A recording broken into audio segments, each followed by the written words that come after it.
अहम खबर से आगाह करते हैं। कराची औरंगी टाउन जौहर चौक पर गैस की बंदिश के खिलाफ खवातीन का एहतजाज, सड़कें ब्लॉक। आइए जानते हैं शाहिद हमीद की इस रिपोर्ट में। जी, कराची औरंगी टाउन जौहर चौक पर खवातीन का एहतजाज।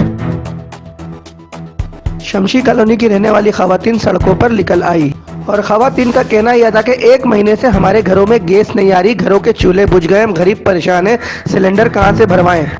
मिशन न्यूज से बात करते हुए कहा कि एहतजाज क्यों कर रही है, क्या मसला? इलाका शमशी कॉलोनी फिरोजा कॉलोनी पड़ता है, खोलू मस्जिद के पास।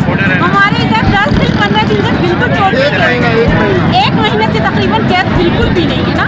हमारे बच्चे हमारे घर के मर्द भूखे जा रहे हैं, हम सिलेंडर कितना करवाए, हमारे तो बिल्कुल भी नहीं हो रहा। हमारे पूरे औरंगी टाउन के लोग परेशान। अच्छा, बिल आपका कितने का आता है मेरी बहन?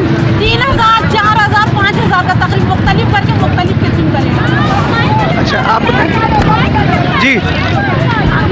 गली नंबर 4 शमशी कॉलोनी फिरोजा कॉलोनी का इलाका पड़ता है। 10 दिन हो गया है हमारे इलाके में गैस नहीं है। ठीक है, मीटर आप चलाइए नहीं चलाइए, गैस आप इस्तेमाल करिए नहीं करिए, लेकिन बिल हमारा 1000 2000 3000 ऐसे बिल आ रहा है।